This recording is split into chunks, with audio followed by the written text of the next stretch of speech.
Salam, hər vaxtınız xeyir olsun, dəyərli dostlar. Mən bu gün İsmail rayonuna gələrkən özümə borc bildim ki, burada olan şəhidlərimizi ziyarət edək və mənimlə də gələn rəhbər olan Kəmandar müəllim və İsmail rayonundan yeni təyin olmuş Sərdar müəllim də buradadır. Şəhidlərimizin məzarını ziyarət edir. İnşallah bütün şəhidlərimizə rəhmət eləsin.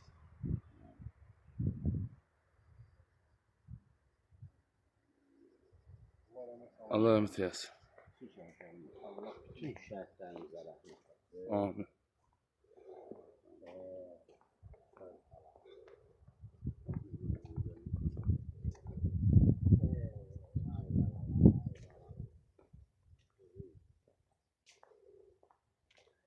Sizə ömrümüzün axırına qaldı.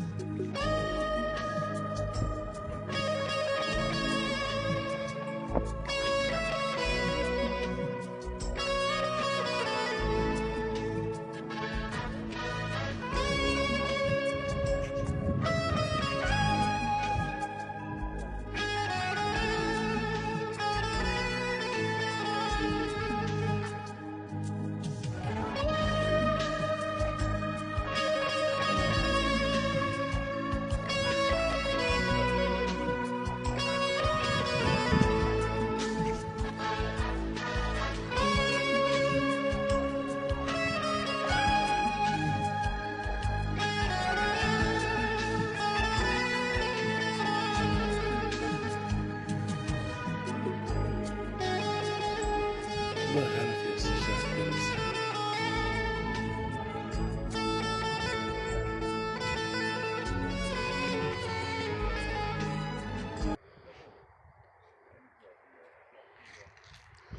Allah şəhidlərimizə rəhmət eləsin.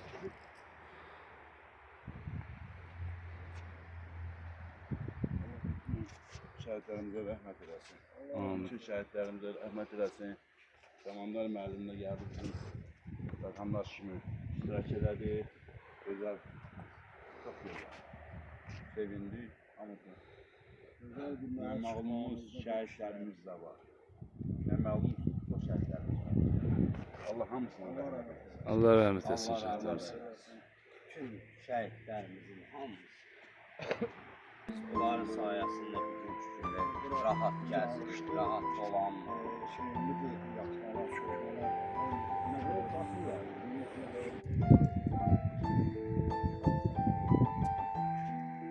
Bu arada Birinci Qarabağ döyüşlər zamanı şəhid olmuş şəhidlərimizin